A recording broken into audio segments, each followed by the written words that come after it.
What if I told you that humanity's story isn't just about us? That the genes inside your body carry whispers of other humans, lost species that vanished tens of thousands of years ago, yet still shape who you are today?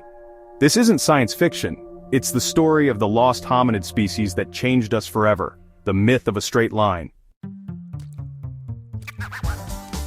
For a long time, the history of humanity was taught like a ladder. At the bottom, primitive apes. At the top, Homo sapiens, crowned as the final product of evolution. But DNA has shattered that myth. Our story is not a ladder, it's a tangled web. At least a dozen different human species once walked the earth, sometimes competing, sometimes coexisting, sometimes blending together. Most of them are gone, but they didn't leave quietly. They left their mark in the most intimate way possible, in our DNA. Meeting our lost relatives. The most famous of these lost humans are the Neanderthals. We know them well by now, stocky Ice Age survivors in Europe and Western Asia, but they were just one chapter. Then came the Denisovans, discovered not by skeletons, but by fragments of DNA pulled from a finger bone in a Siberian cave, a ghost species revealed through genetics alone. Their DNA still lives on in people across Asia and Oceania. But that's not all. In 2019, scientists confirmed another lost cousin, Homo luzonensis, a tiny human from the Philippines with curved fingers and primitive features. In Indonesia, Homo floresiensis, nicknamed the Hobbit, once lived alongside modern humans, surviving until just 50,000 years ago. These weren't failed experiments. They were full humans, each adapted to their environment, each carrying knowledge, skills, and survival strategies. And in ways we're only beginning to understand, they became part of us. The ghosts in our genes. How do we know they're still with us? The answer lies in ancient DNA. When scientists sequence human genomes today, they sometimes find genetic fragments that don't match any known population of Homo sapiens. They're too old, too different. These fragments are ghost DNA, echoes of extinct hominids. Studies suggest that up to 10% of the DNA in some populations comes from these lost relatives. Tibetans, for example, inherited a Denisovan gene that allows them to breathe easily at high altitudes, thriving on the oxygen-thin slopes of the Himalayas. People across Europe and Asia carry Neanderthal immune genes that protect against disease.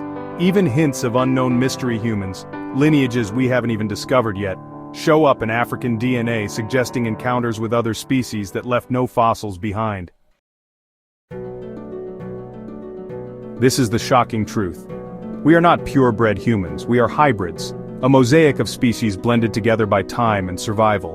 Encounters on the edge of survival. Just imagine life 50,000 years ago. The world was not divided into nations or empires.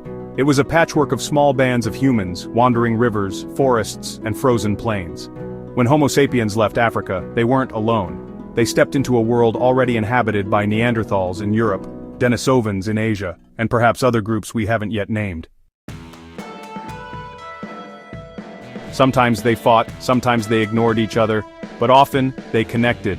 They traded, they learned, and they had children together. Those children carried blended DNA, survival packages shaped by tens of thousands of years in different environments. In a harsh Ice Age world, it was these exchanges that gave Homo sapiens the edge. Far from replacing the lost hominids, we absorbed them. And through that absorption, we became stronger. It's tempting to think of these lost humans as side characters in our story, but in truth, they shaped us in ways both profound and ordinary. Your immune system may carry Neanderthal genes that help fight off viruses. Your skin and hair may reflect Denisovan adaptations to sunlight or climate. Even your sleep cycle, blood clotting, or pain sensitivity could trace back to genes we inherited from species that vanished long ago. And there's a deeper, more emotional inheritance. When we paint pictures of Neanderthals carving tools or imagine Denisovans gazing at the stars, we're reminded that humanity was never alone. We shared the Earth with others who were different, but not less human. The lost ones, we don't yet know. Here's where the story gets even more mysterious.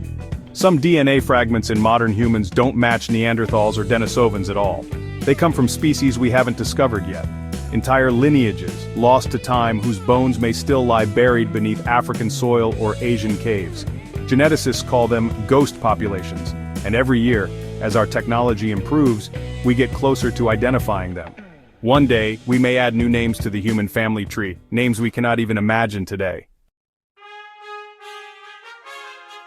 The truth is, we don't know how many kinds of humans once walked this earth.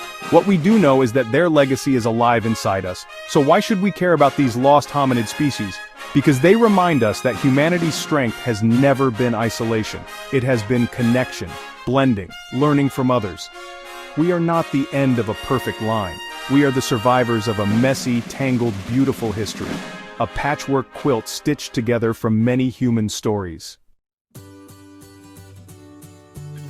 And in a world still divided by race, culture, and identity, this matters. Genetics proves what philosophy has long tried to say: we are more alike than we are different. The borders we draw today are paper thin compared to the deep bonds written in our DNA. The Neanderthals are gone. The Denisovans are gone. The hobbits of Flores are gone. But they're not forgotten. They live on in our genes, our bodies, and our stories. Every time you breathe, fight off an infection, or adapt to your environment, you may be relying on a gift from them. Humanity is not one species, it never was. We are many blended into one. And the lost hominid species, the ones who vanished into the shadows of time, changed us forever. Think about Neanderthals, for example. For generations they were painted as brutish and primitive, destined for extinction. But modern genetics has revealed something astonishing. They were not a failed branch of evolution, they were part of us. Their DNA still shapes our immune systems, our skin, even how we respond to high altitudes or certain diseases. In a very real sense, their survival strategy is still playing out inside our own cells. And then there are the Denisovans, a people we didn't even know existed until a single fragment of bone was found in a Siberian cave. Today, we know they left their mark on populations stretching from Tibet to Southeast Asia. If you can thrive in the thin air of the Himalayas, you may be drawing on Denisovan adaptations. A gift from a people who vanished tens of thousands of years ago, but who never truly disappeared.